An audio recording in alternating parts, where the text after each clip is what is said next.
네, 오늘 말씀 17절에서 19절은 하나님이 미워하시고 싫어하시는 67가지가 있다라고 말합니다. 17, 18, 19절을 다시 읽진 않겠습니다. 보시면 눈이 있고 입이 있고 혀가 있고 손이 있고 발이 있고 마음과 생각까지 온 몸으로 뭐 하고 있습니까? 관계를 파괴하는 거고 공동체를 깨트리는 것입니다. 하나님이 미워하신다라는 말씀에 주목하게 돼요. 하나님이 싫어하신다. 사람들은 미워하고 싫어하는 것은 자기 기준입니다. 그래서 바뀌기도 해요. 언젠 되게 싫어했다가 갑자기 좋아하기도 해요. 하지만 하나님은 그 기준이 변하지 않습니다. 아주 명확합니다. 오늘 써 있는 것이죠. 사람들과의 관계를 파괴하는 것이 가장 싫다는 거예요. 근묵자학이란 말 있죠. 묵 옆에 있으면 검어진다, 그런 뜻이죠. 그런 사람들의 영향을 받는다는 것이죠. 여러분, 이렇게 관계를 허무는 사람들 가까이에 그 틈바구니에 살다 보면 사실 하나님이 싫어하는 걸 알면서도, 하나님이 싫어하는 거 왜 몰라요? 알면서도 우리의 모습들이 그들의 모습과 별반 다르지 않는 모습을 발견하게 돼요. 관계를 깨트리는데 나도 함께하고 있다는 거죠. 왜냐하면 자기 방어를 해야 되기 때문에, 나만 손해볼 수는 없기 때문에. 하나님은 오늘 우리에게 말씀해 주고 계십니다. 세상 사람들 보고 배우지 말고, 세상 문화를 본받지 말고 말씀을 보고 지혜를 얻어라. 뭘 보느냐에 따라 영향받는 것이 다를 것입니다. 특별히 우리 아이들에게 해주는 말이죠. 오늘 아이들아 그렇게 말하면서 시작하는데, 부모된 심정에서 아이들에게 꼭 해주고 싶은 말씀은 세상 사람들 보고 배우지 말고 하나님의 말씀을 보고 그 말씀이 지향하는 바를 배우고 본받았으면 좋겠다, 그런 말씀입니다. 지난주 말씀과 연결해 보면 우리의 마음이 뭐에 이끌리는지를 살펴야 되겠죠. 우리의 마음이 세상 사람들을 보니까 적절하게 임기응변에 대처하고 자기 관리에 능해서 잘 나가는 사람들이 보이는지, 아니면 성경을 펴서 보니까 그 속에 있는 성경의 말씀대로 살아가는 믿음의 사람들이 눈에 들어오는지, 무엇에 내 마음이 더 끌리는지, 그건 뭐 속일 수가 없습니다. 어떤 사람이 여러분 더 막 나의 마음을 흥분케 합니까? 뭐 이렇게 말하면 좀 그런가요? 어떤 사람이 더 부럽냐, 그 말입니다.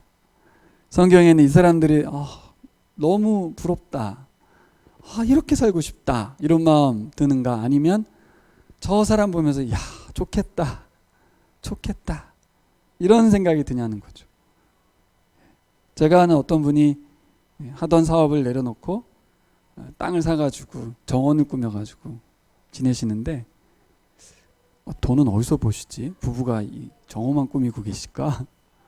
한편에서 보면 부러워요. 아직 나이도 많지 않으신데, 자녀도 아직 결혼을 하지도 않았는데 부부가 일손을 놓고 정원 꾸미고 그렇게 살고 있는 게, 야, 부럽다. 어떻게 이렇게 인생을 살 수 있지? 이런 생각이 한편에서 든단 말입니다. 그럴 땐 잠깐 들어요. 그러다가 또 성경을 펴면 성경에 있는 인물들이 보이거든요. 어떤 사람이 더 여러분에게 마음에 땡기냐는 것입니다. 저는 말씀을 준비하면서 재미있는 걸 발견했어요. 놀랍게도 우리가 이성적으로는, 머리로는 성경적인 사람을 모델로 두고 살아갑니다.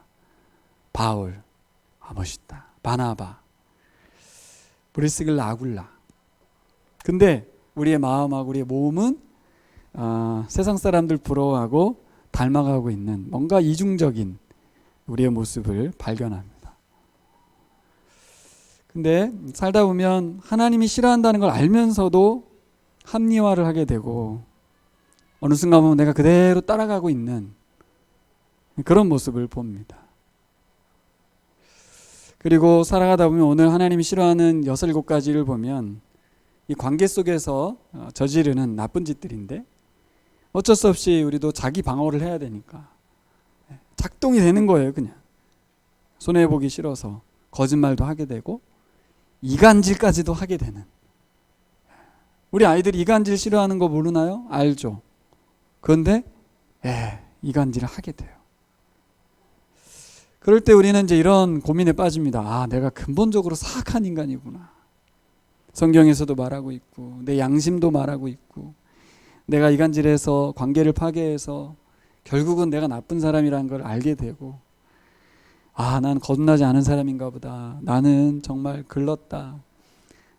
내가 내 욕심과 마음을 통제하지도 못하는 뭔가 부족하구나. 아, 예수님 있는데 내가 왜 이럴까? 나름 훈련도 받았고 아, 뭐지? 도대체 나라는 사람 소망이 없는 걸까? 뭐 이런 자괴감이 한없이 밀려오죠. 왜 안 그러겠어요? 그렇죠? 우리 안에 성령님이 계시다는 증거입니다. 무척 고통스러워합니다, 우리가. 근데 사실 이렇게 고통스러워하는 사람은 소망적입니다. 아주 역설적이게도 힘들어하는 사람은 소망적이에요. 어떤 사람이 문제일까요? 세상 사람들 쳐다보면 닮아가고 살아가고 있는데도 말씀이 경고를 하는데도 그 말씀을 통해서 내 모습이 안 보이는 거예요. 이런 사람은 좀 심각합니다. 사실 어떻게 깨우쳐 주겠냐는 거예요. 말씀을 해주시는데도 자기 양심에도 말을 하지만 자신이 합리화하고 계속 그 길을 가고 있다면 흔들어 줄 수가 없어요. 그건 정죄가 되니까. 어떤 방법이 있을까요, 여러분? 그나마 괴로워하는 사람은 반전의 의미도 있겠지만 어쩔 수 없다고 말하면서 이렇게 계속 묻어가는 사람들이 그리스도인 중에도 있단 말입니다. 어떻게 우리는 그 사람 흔들어 깨울 수 있을까요? 오늘 우리에게 주시는 말씀, 끊임없이 말씀해 주시는 하나님의 은혜밖엔 대안이 없는 것 같아요. 하나님은 말씀을 계속 멈추질 않으시고 계속 말씀해 주십니다. 기댈 건 은혜밖에 없는 것 같아요. 하나님이 은혜 주셔야 된다. 이 말은요, 하나님의 말씀이 깨달아져야 된다. 하나님 말씀이 들려져야 된다. 그런 뜻입니다.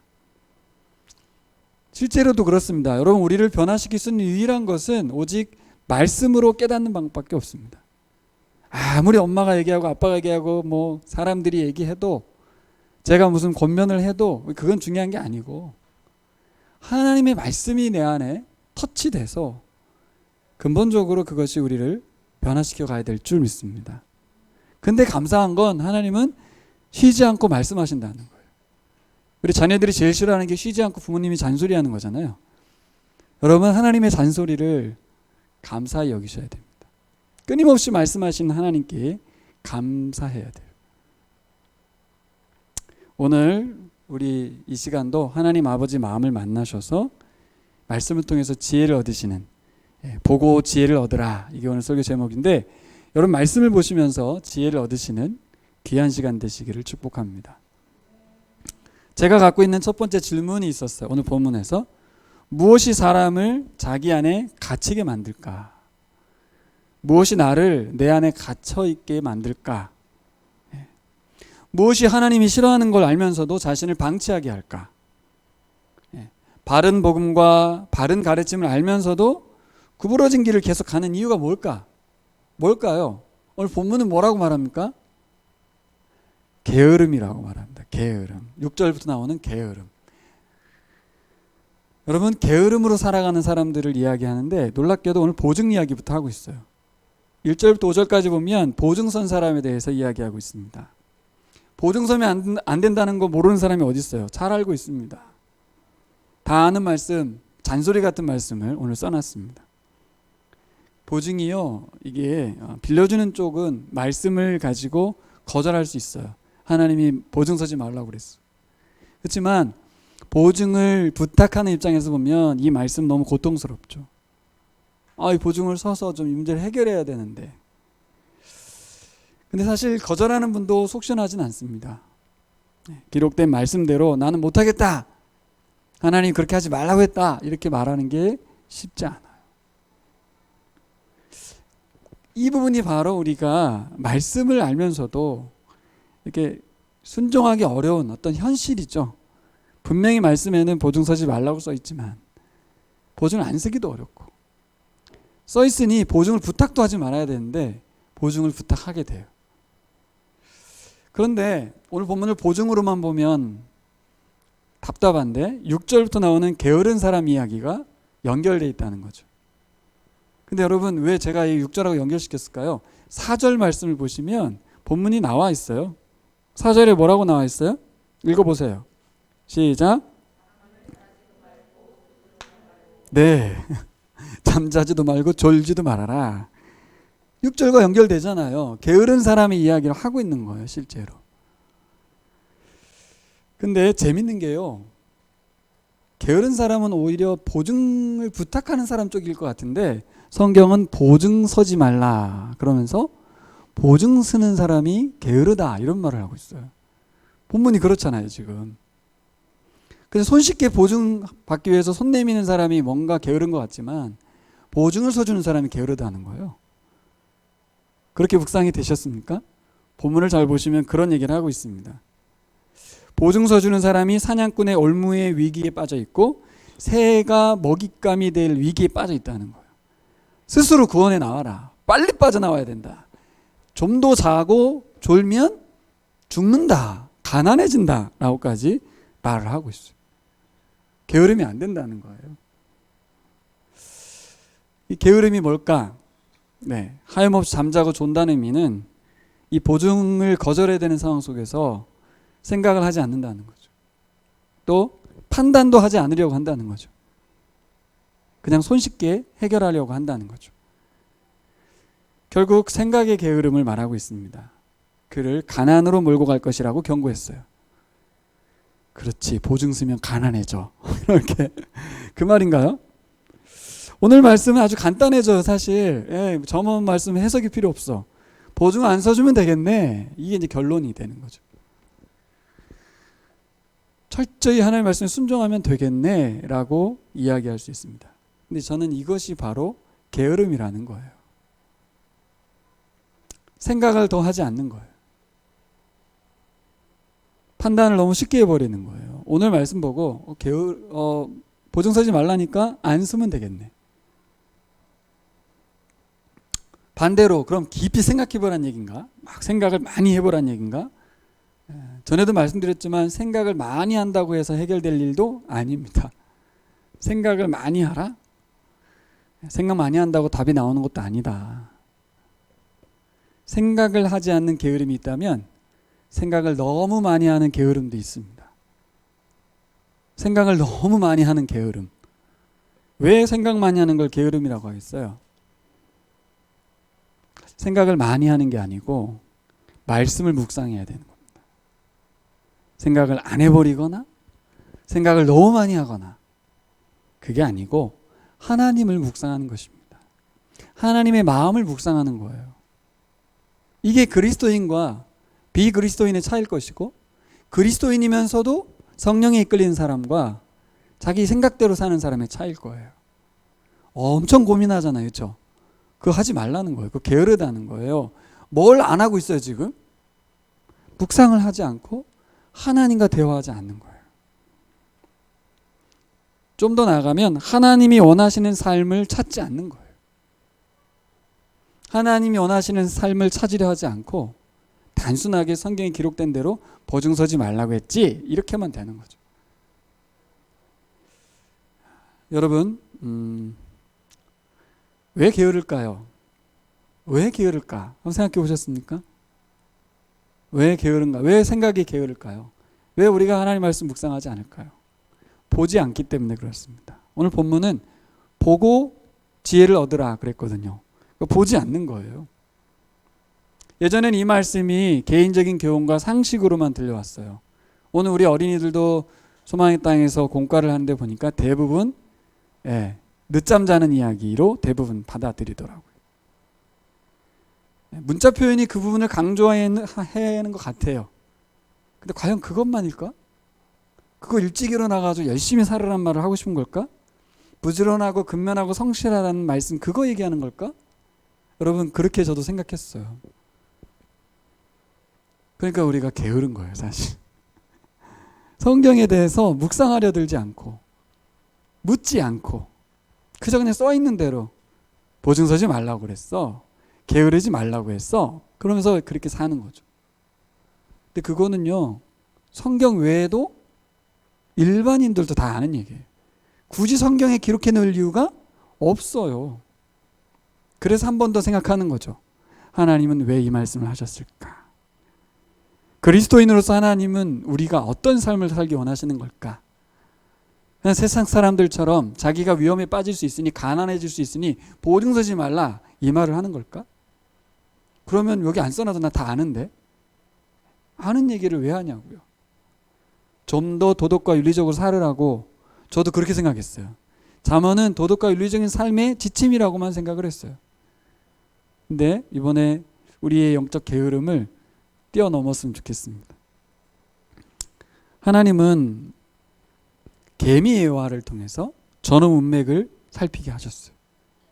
여기서 개미를 딱 등장시켰거든요. 하나님 우리에게 눈을 떠서 주위를 살펴보면 우리의 게으름을 깨우고 바꿀 수 있는 지혜를 발견할 수 있다라고 말씀하십니다. 눈을 좀 떠서 좀 보라는 거예요. 수만 가지를 통해서 우리가 게으르지 않도록.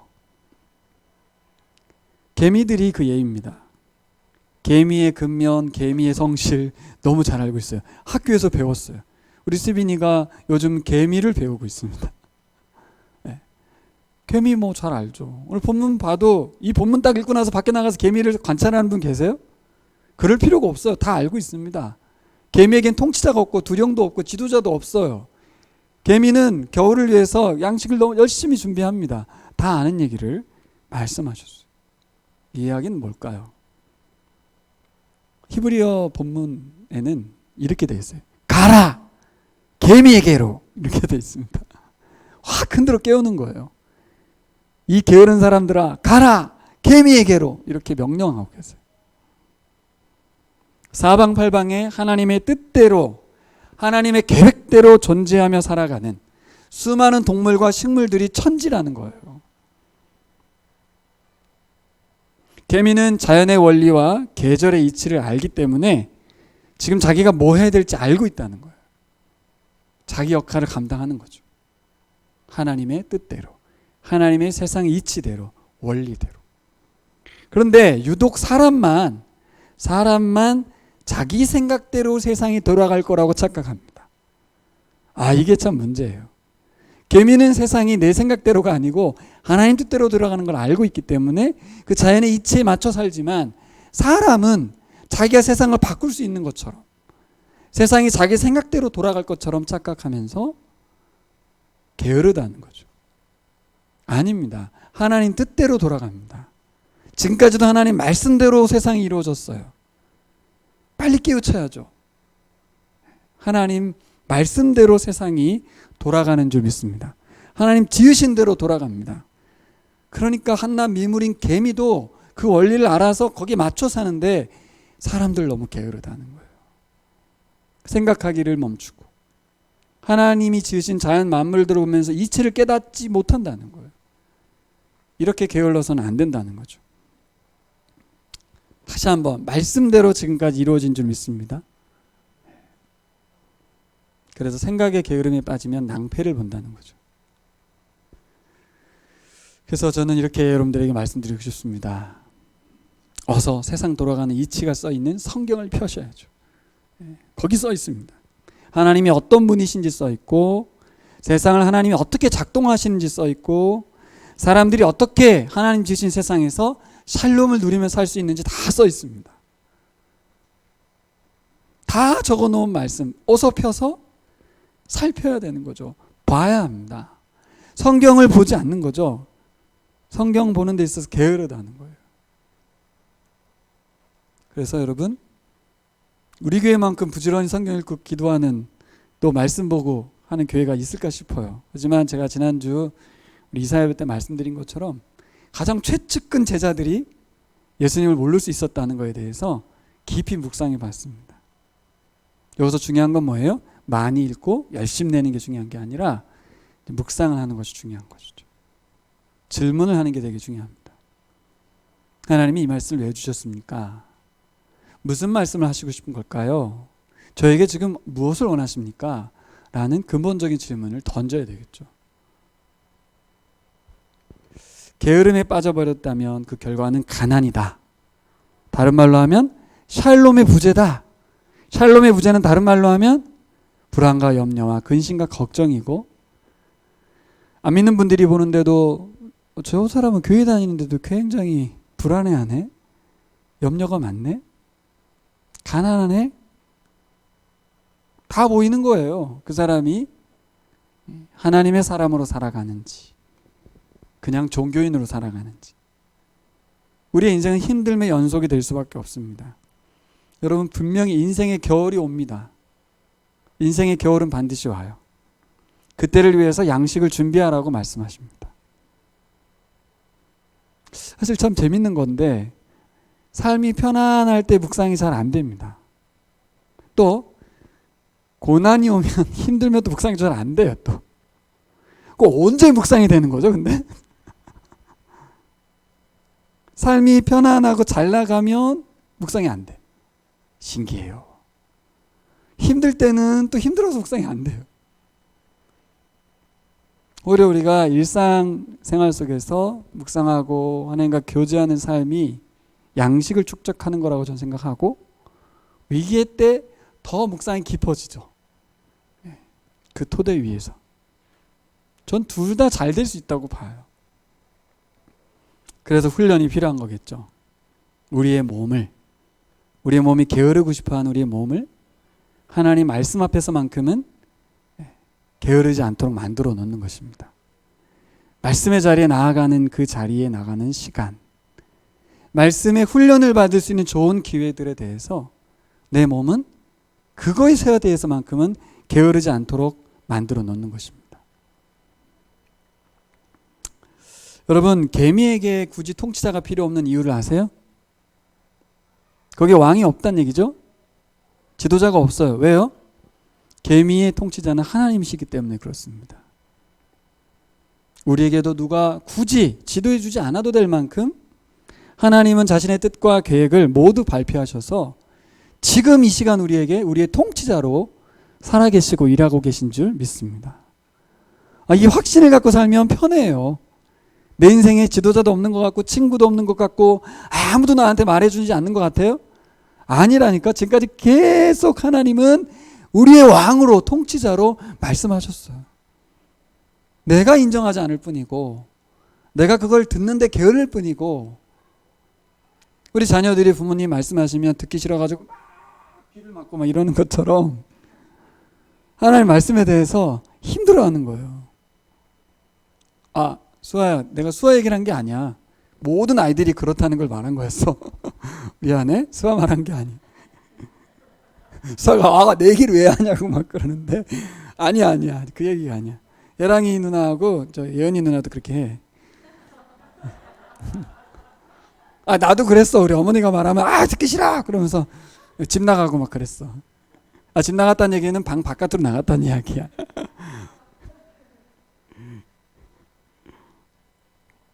자, 그냥 적용해 보자고요.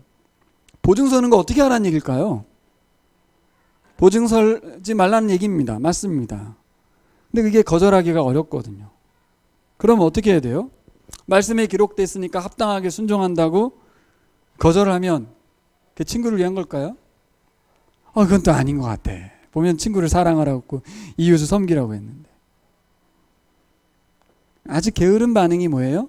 성경에 기록된 그대로 사는 거예요. 문자주의라고 하죠. 생각하지 않는 거예요. 1차적으로 제일 게으른 게 보증 서주는 거고요.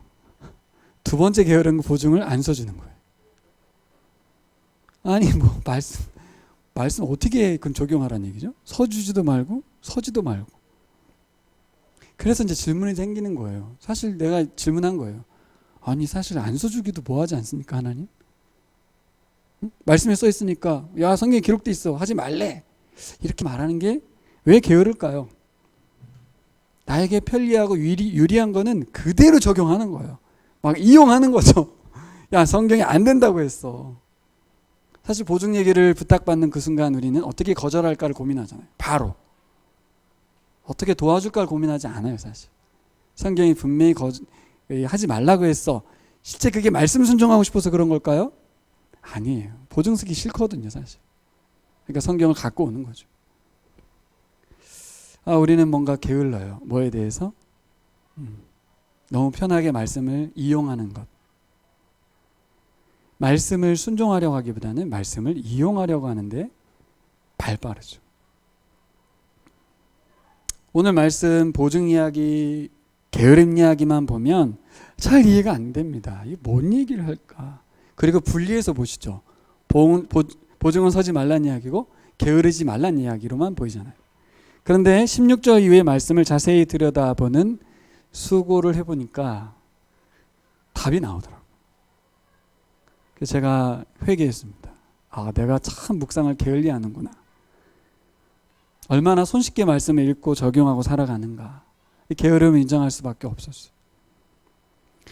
성경에 있는 이 16절, 19절 말씀은 뭔가 하나님이 싫어하는 연예인 7가지를 안 하면 되겠네. 이게 아니라 거꾸로 살라는 얘기죠. 하나님이 좋아하시고 기뻐하시는 삶을 살라는 거죠. 사람들과의 관계를 증진하고 공동체를 세우며 살아가라는 것이죠. 바꿔볼까요? 겸손한 눈을 가진 사람이 되라. 약속을 지키는 진실한 혀를 가져라. 무죄한 사람을 돕는 손길이 되어라. 선한 일을 도모하는 마음을 갖고 선한 일에 발빠르게 움직이는 발을 가져라. 손해가 예상되지만 진실을 말하는 사람이 되고 친구 사이를 더 친밀하게 만드는 사람이 되어라. 이런 사람을 하나님이 기뻐하신다. 우리도 너무 좋습니다. 이런 사람. 그러면서 창세기 1장 말씀 생각났어요. 하나님께 사람을 지으시고 보시기에 심히 좋아하셨거든요. 첫사람 아담, 하나님이 지으신 사람, 예수 그리스도 안에 있는 사람, 새로운 아담은 하나님 보시기에 심히 좋은 사람입니다. 바로 이 사람이 오늘 16절, 19절을 거꾸로 살아내는 사람이겠죠. 하나님이 좋아하고 기뻐하는 사람. 보라 8과에 보면 육신의 소욕대로 사는 사람의 열매들이 쭉 나오고 또 성령의 소욕대로 살아가는 사람들의 삶이 나와요. 그러면서 조 목사님이 질문을 뭐라고 써놨냐면 이런 사람들의 삶을 한번 상상해 보십시오라는 질문을 합니다. 그러면 그걸 읽고 우리는 게을러서 상상을 잘 안 합니다. 근데 저는 어느 날 발견했어요. 내가 상상을 안 하고 있네? 뻔하니까. 근데 상상을 해봤어요, 진짜. 특별히 뭘 상상해 봤냐면 사랑과 희락과 화평과 양성과 충성, 자비, 이 성령의 8가지 열매가 맺혀지는 사람이 모여있는 공동체를 상상해 봤어요. 그랬더니 생각만 해도 너무 기쁘더라고요. 생각만 했는데 우리 집사님 한 분이 이 부분을 제가 얘기했더니 본인도 생각하신 것 같아요. 본인과 가정에 있는 사람은 거의 다 안 믿는 사람들인데 이 분들이 성령에 이끌리는 삶으로 바뀌어서 성령 충만한 사람들로 바뀔 걸 생각해 보니까 너무 행복한 거예요. 뭐만 해도? 상상만 해도. 네. 지금 우리 16절, 19절요, 여러분. 내가 이런 사람이 되는 상상을 한번 해보세요. 안 되는 겁니까? 예수 그리스도 안에서 되는 거잖아요. 그렇죠? 생각의 게으름은 전 이런 거라고 생각해요. 주어진 대로 그냥 법을 지켜내는 사람이 바로 게으른 사람이에요. 딱 그만큼만 하는 사람. 좀 더 부지런한 사람이란 뭘까? 말씀이 말씀하시는 바를 상상하고 그 말씀을 이루어내기 위해서 살아가는 사람. 주님과 같이 동행하려고 발버둥 치는 이유가 뭐예요? 이런 사람 되려고 하는 거 아니겠어요? 그렇죠? 또 그런 사람을 세우려고 하는 거 아니겠어요? 이런 사람 우리가 만들 수 있습니까? 말씀이 만들어 가죠. 끊임없이 우리 자녀에게, 우리 공동체 식구들에게 말씀의 사람으로 바꿔가는 거예요. 왜요? 말씀이 예수 그리스도가 복음이 우리를 성령 충만으로 이끌어 갈 거니까 그것에 부단히 열심 내는 것입니다. 뭐에 열심 내고 있습니까? 우리가 뭐에 부지런합니까? 아파트 장만에 굉장히 열심을 내죠. 이 시대 사람들은 화두입니다. 땅 사는데 열심히 내고 있어요. 그것에 대해서는 주저하지 않습니다. 하지만 이러한 사람이 되는 것에 있어서는 게으르다는 거예요. 하나님의 말씀을 묵상하고 상상하고 그 상상한 말씀을 하루하루 맛보고 느껴져 가는 일에는 상당히 게으르다는 것이죠. 저는 오늘 본문에 적혀있는 말씀 보면서 우리가 게으르다면 어떻게 반응할까 봤더니 이건 예수님 믿지 않는 사람들의 모습인 것 같아. 난 이렇게 살진 않아. 난 이 정도는 아니야. 난 이간질은 안 해. 나는 교만한 눈은 있진 않아. 이 정도로 하는 거예요. 전 이게 게으름이라고 봐요. 보증 안 써주는 것으로 순종했다고 생각하는 건 정말 게으른 것입니다. 게으름이란 뭘까? 바로 나의 몸을, 오늘 기록된 16절부터 19절까지 몸 얘기하고 있잖아요. 나의 몸을, 나의 마음을 나 자신을 위해서만 사용하는 게 게으른 것입니다. 나만 괜찮으면 되고 우리 가족이 괜찮으면 되는 것, 이게 이 시대의 화두죠. 근데 그리스도인들도 거의 이 부분에 갇혀 있습니다. 또 좀 더 나아가면 우리 교회만 괜찮으면 되는 거예요. 예. 그리고요, 심한 거, 우리나라만 괜찮으면 돼. 예전에 코로나 때 외국인 못 들어오게 하려고 했잖아요. 정말 이기적이죠. 그러면서 정부를 막 공격했잖아요. 우리는 당장 우리 중국인 자매가 있으니까 그게 얼마나 안 좋은 건지 알고 있었지만, 만약에 우리 자매가 없었으면 우리도 이 국경을 폐쇄해야지 이렇게 했을 거야. 우리도 상당히 이기적이죠. 우리도 보면 사람들이 열심히 사는 이유가, 부지런히 사는 이유가 보면 나 때문이에요. 나 때문에. 우리끼리 잘 살자는 거죠. 우리끼리. 저는 게으름을 넘어서 우리가 말씀을 자세히 들여다보길 원한다는 하나님의 마음을 만났습니다. 저는 오늘 말씀을 통해서 하나님이 원하시는 사람이 바로 이런 사람이구나라는 걸 발견했어요. 보증 서지 말라는 말씀을 넘어서 사람을 사랑하고 섬기는 이웃이 되어주라는 것이죠. 자, 그러면 어떻게 돼요? 보증을 서지 말고 돈을 그냥 주라는 거죠. 이렇게 적용은 안 되잖아요. 그렇죠? 다 줄 수는 없어요. 그럼 어떻게 해요? 가능한 대로 나는 보증을 쓸 수는 없고 이 정도를 너에게 주겠다. 나머지는 어렵지만 너가 좀 더 해봐야 될 것 같아. 더 지혜롭다면 그 사람이 보증 쓰는 일이 없도록 그분을 도와야겠죠.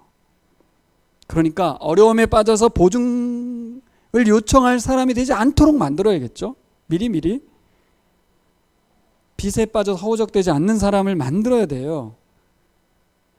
그러니까 우리가 게으를 시간이 없어요. 가만히 앉아가지고 보증을 부탁하러 올 만큼 나만 생각하고 살면 안 된다는 거죠. 적극적으로 관계 속에서, 공동체 속에서 그들이 보증을 요청할 때는 뭔가 가깝지 않으면 안 옵니다. 굉장히 가까운 사람이란 얘기인데 그 사람이 보증을 요청할 만큼 우리는 그때 그들을 구경하면서 저러다 폭삭 망해야 돼 이런 마음은 아니시겠지만 그냥 자기가 알아서 살겠지 이렇게 할 수가 있다는 거죠. 우리는 게으를 시간이 없어요. 부지런히 그들이 보증 부탁하기 전에 게으르지 않도록 하나님 말씀대로 살도록 보증은 서지 말라고 한 만큼 부탁도 하지 않도록 그들이 말씀 앞에 책임지고 감당해내도록 세워야 되는 것이죠. 게으를 수가 없는 거예요. 우리가.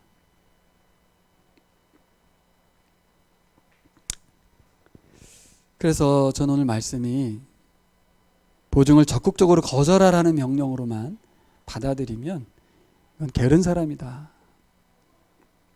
자, 그러면 이제 정리해 봅시다. 어떻게 하면 우리가 우리의 몸과 마음을 하나님이 만드신 목적대로 선하게 사용할 수 있을까인 거죠. 어떻게 하면 16절, 19절에 말하는 이런 하나님이 싫어하는, 하나님 미워하는 사람이 아니라 하나님이 좋아하고 기뻐하는 사람이 될까? 답은 너무나 명확합니다. 성경에서 보고 배워야 돼요. 성경에서 보고 배워야 돼요. 아까 제가 말했지만 뭘 보느냐가 되게 중요합니다.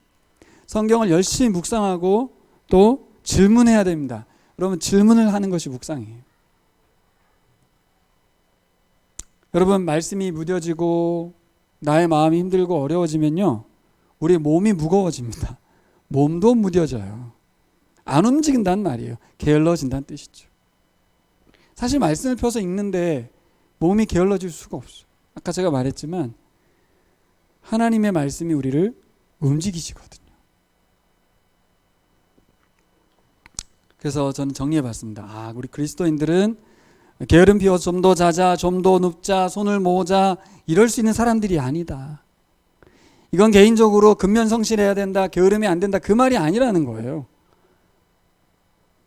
다른 사람들의 아픔을 돌아봐야 하고 필요를 채우기 위해서 힘써야 된다는 거죠. 손, 발이 움직여야 하고, 그렇죠? 말도, 돈도 사람들이 하나님께로부터 지혜를 얻도록 도와줘야 됩니다. 이거는 내가 가서 막 도와만 주란 얘기가 아니고 그들이 하나님의 지혜로 살도록, 자기 생각대로 살지 않도록 도와야 한다는 것이죠. 왜 그래요? 세상 사는 모든 지혜가 뭐로부터 온다고요? 하나님을 경외함으로 온다고 그랬잖아요. 그러니까 그들을 하나님 예배하는 사람으로 만드는 거예요. 그래서 먼저는 복음입니다. 사실 복음이 먼저예요. 물론 굶주린 사람에게 빵을 먼저 줘야 되겠지만 먼저라는 건 뭐예요? 핵심은 복음이란 뜻입니다. 결국은 복음이 들어가야 그 사람이 변화되는 거지 10년 동안 도와주는 것이 소용이 없어요. 그를 게으르게 만드는 거잖아요. 영적 게으름으로 계속 만들어가는 것이잖아요. 하나님의 지혜 가운데 하나님 예배하는 사람으로, 하나님의 말씀으로, 하나님이 그를 지으신 목적대로 그의 몸과 마음과 인생을 드리도록 세워야 되죠. 이 일에 우리가 부름받은 줄 믿습니다. 우리가 이 일에 게을러서는 안 되는 것입니다. 결국 나도 그들을 책임져야 될 때가 오거든요. 그래서 저는 이 말씀 준비하면서 우리 조 목사님 생각이 좀 났어요. 제가 목사님 만나서 지난 화요일 날 제가 들었던 구약 어떻게 읽을 것인가 그 강의 들은 이야기를 말씀드렸어요. 그랬더니 우리 희남이가 지금 공부하고 있잖아요. 거기서 욥기 공부하면서 욥기로 대화를 했다면서 희남이를 통해서 깨달은 바가 있다고 말씀하시더라고요. 그러면서 계속 강의를 좀 들어야겠다고 그러시면서 저보고 강의 정보를 좀 달래요. 그래서 목사님 그거는 개관인데 그래도 달래요. 다 아시는 건데 들어봐야겠다는 거예요. 정보를 달라는 거예요. 그래서 아니나 다를까 이번에 그 희남이 학교에서 여름에 2박 3일 세미나로 3번의 강의가 열리더라고요. 30만 원짜리. 그래서 이제 알려드렸어요. 사실 우리가 아는 조 목사님은 겉들어 보기에는 그렇게 부지런한 분은 아닙니다. 그렇죠? 게으르다고 말할 수는 없고요. 부지런한 분은 아니에요. 뭐예요? 찾아오는 사람 만나도 사람 만나러 가는 분은 아니세요, 사실. 그렇죠? 네. 그리고 많이 활동하는 분도 아니고요. 근데 목양실에 머무는 시간이 많지만 그분은 실상 깨어있기 위해서 부단히 노력하는 분이시죠. 저희 이제 묵상 모임이 한 13년 된 것 같아요. 근데 그 첫 모임에 함께 했던 분이 한 분밖에 안 남았어요. 다 바뀌었어요. 사실 시작할 때는 관상 기도를 배우려고 시작했어요. 친구 목사님들과 함께 제가 첫날을 기억하는데 관상 기도 열심히 한 1, 2년 열심히 했거든요. 그럼 차츰차츰 초기 멤버 사라지고 지금은 누구만 남았냐면 젊은 사람들. 젊다는 걸 넘어서 이렇게 예의를 잘 안 갖추기도 하고 말을 함부로 하기도 하고 그런 사람들. 불편해서 어른들이 나간 거예요, 사실은. 근데 목사님은 계속 함께 하시면서 듣습니다. 불편할 수 있는데도 함께 하세요. 그리고 언제나 가르침을 주려 하기보다는 들으려고 하세요. 응원해 주시고 격려해 주시고. 왜 그럴까? 목사님은 이 모임을 계속 참여하고 끌고 가신 이유가 그분이 만들었기 때문이 아니고 끊임없이 부지런히 깨어있기 위함이에요. 젊은 사역자들을 통해서 계속해서 깨어있고 싶으신 거예요. 그 얘기는 뭐 제가 해석하는 게 아니라 목사님 말씀하시는 거예요. 제가 생각해 봤습니다. 목사님 굉장히 이렇게 강의도 계속 들으려 하시고, 그렇죠? 이미 많은 사람들이 나의 강의를 듣고 은혜 받았다고 하고 존경한다고 하는 어떤 그런 반열에 오른 것 같은데도 끊임없이 개관 강의를 듣겠다고 하시는 이유가 뭘까? 네, 젊은이들과 매주 목요일 날 그 2시간을 그렇게 함께 지내려고 하는 이유가 뭘까? 빌립보서 2장 13절 말씀을 같이 보려고 해요. 우리 경일 목자님 띄워주세요. 네. 빌립보서 2장 11절에 15절 말씀에 오늘 말씀을 마치려고 합니다. 12절부터 15절까지 보시면, 12절 보시면 그러므로 사랑하는 여러분이 언제나 순종한 것처럼 내가 함께 있을 때뿐만 아니라 지금과 같이 내가 없을 때에도 더욱더 순종하여서 두렵고 떨리는 마음으로 자기의 구원을 이루어 나가십시오. 이렇게 말합니다. 여기 잘 보면 열심히 살라는 거죠. 무엇을 위해서? 자신의 구원을 이루어 가라는 거예요. 우리 그리스도인들이 게으를 수 없어요. 뭐에 대해서? 하나님의 구원을 같이 이루어 간다는 거죠. 그런데 13절을 보면 같이 읽을까요? 시작. 하나님은 여러분 안에서 활동하셔서 여러분 하여금 하나님을 기쁘게 해드릴 것을 염원하게 하시고 실천하게 하시는 분입니다. 자, 이 말씀 13절과 아까 우리 읽었던 6장 6절 19절 말씀을 연결시켜 보세요. 하나님은 잠언서 6장 16, 19절을 읽는 순간 우리 안에 소망을 주시는 거예요. 아, 이 사람 되고 싶다. 하나님이 싫어하고 미워하는 사람이 안 되겠다가 아니라 하나님이 원하신 사람이 뭐지? 그리고 적어보면서 아, 이 사람 되고 싶다 라는 마음을 주신다는 거죠. 그게 will입니다. 영어로 For it is God who works in you. 하나님께서 너희 안에서 일하고 계시다는 거예요. 어떤 일을 하냐? 첫 번째, to will. 하나님의 will, 하나님의 계획을 알려주신다는 거예요. 하나님이 어떤 생각을 갖고 계신지 말씀을 통해서 알려주셨어요. 그 다음에 너무 재밌는 건 and to act. 움직이도록 하신다는 거예요. 이게 굉장히 중요한데 우리가 그 말씀에 순종하도록 일하신다는 거예요. 우리가 하는 줄 알았는데 그냥 뜻만 알려준 다음에 니들이 알아서 살아 이렇게 하는 줄 알았더니 그게 아니라 하나님 우리 안에서 일하신다는 거예요. 뭐라고? 내가 일하도록, 움직이도록, 게으르지 않도록, 부지런히 일하도록. 무엇을 위해서? According to his good purpose. 그의 선하신 목적에 의해 살도록. 하나님의 선하신 목적이 뭔가? 14, 15절 보세요. 무슨 일이든지 불평과 시비를 하지 말고 하십시오. 그리하여 여러분은, 같이 읽을까요? 흠이 없고 순결해져서 구부러지고 뒤틀린 세대 가운데서 하나님의 흠없는 자녀가 되어야 합니다. 그리하면 여러분은 이 세상에서 별과 같이 빛날 것입니다. 사도 바울이 빌립보 교회에게 정말 해주고 싶었던 말씀, 하나님께서 우리 교회에게, 나무아래 교인들에게 해주고 싶었던 말씀, 흠이 없고 순결해졌으면 좋겠다. 그래서 구부러지고 뒤틀린 세대, 세상 언제나 그렇습니다. 세상은 사기치고요, 하나님 미워하고 싫어하는 일만 엄청 합니다. 그런 가운데서 우리는 하나님의 흠없는 자녀였으면 좋겠다는 거죠. 어떻게 이 말씀을 들으면서도 우리가 게으를 수 있겠습니까? 하나님 우리 위해서 일하신다잖아요. 열심히 뜻도 주시고 우리 움직이게도 하시고 부단히 일하신다는 거 아니에요? 근데 어떻게 우리가 가만히 있을 수가 있어요? 하나님 우리의 구원의 완성을 위해서 일하고 계시는데 우리는 알아서 하시겠지, 언젠간 되겠지, 이러지 말라는 거예요. 빌립보서 2장.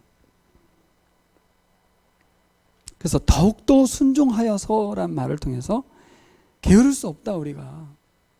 전 그래서 우리 조 목사님이 뭘 위해서 저렇게 열심히 하시지 했더니 보라에서 말하는 그거 있잖아요.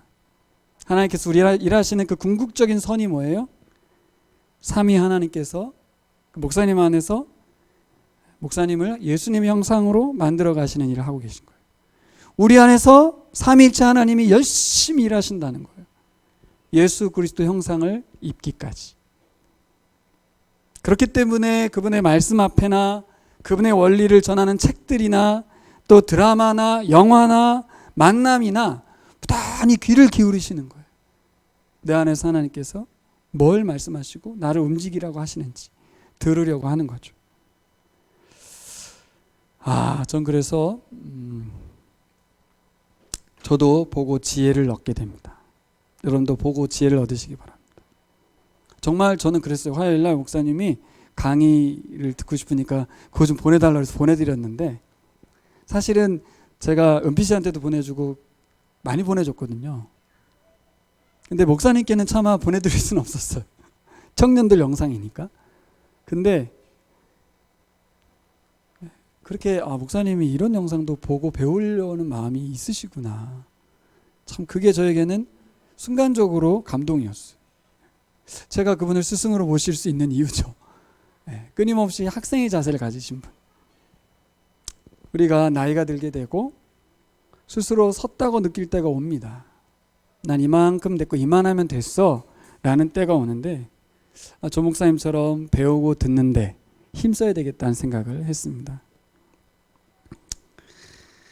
여러분, 마음과 생각이 깨어 있어서 부지런히 더욱더 주의 말씀을 깊이 묵상하시기를 바랍니다.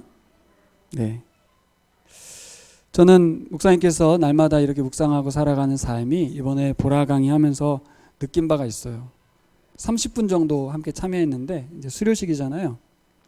어제 그 집사님, 힘들고 어려우신 그 집사님이 팔과를 거의 진짜 엄청나게 정리해서 올리셨더라고요. 그리고 거기에 편지글도 쓰시고, 그분이 많은 힘을 얻으셨어요.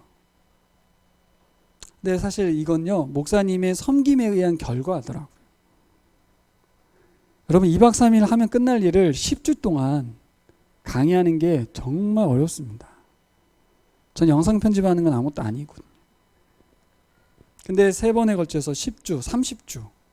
10주가 1년에 5분의 1이더라고요. 작년에 2번, 올해도 2번. 그러면 1년에 50주 중에 20주를 하는 거예요.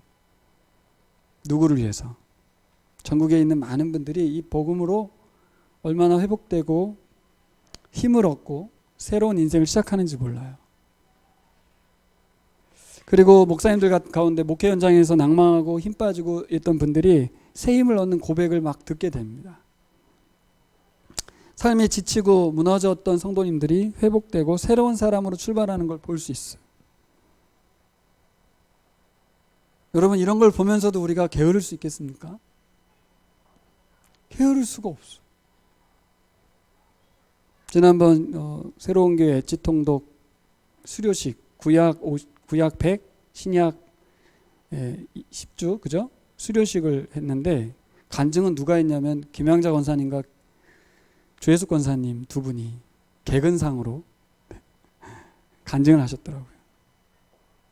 열심히 하시는 거죠. 이 목사님 강의할 때도 주혜숙 권사님 가장 앞에 앉아가지고 열심히 하셨다고, 이 목사님이 기억에 남는다고 그러시더라고요.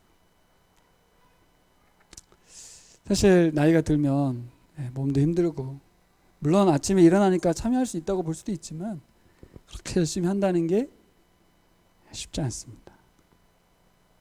여러분, 우리가 젊다고 해서 게으르지 않은 것도 아니고요, 늙었다고 해가지고 나이 많다고 해가지고 뒤처져 있는 것도 아닌 것 같아요. 결국 생각의 게으름이고 말씀에 대해서 반응할 수 없는, 말씀이 들리지 않는 상태의 심각한 상황인 거라고 좀 봐요. 말씀을 정리해보면 마지막, 말씀에 대한 문자적인 적용을 넘어서자. 방법은 뭐예요? 하나님 아버지의 마음을 만나는 거예요. 그래서 아버지 마음을 시원케 해드리고 싶다. 그렇죠? 말씀이 내게 딱 꽂히면 그 말씀 때문에 그 말씀을 통해서 하나님께 영광 돌리고 싶은 뜨거운 마음이 생겨서 부지런히 배우고 확신한 일에 거하는 우리 나무아래 교우들 되시기를 예수님의 이름으로 축복합니다.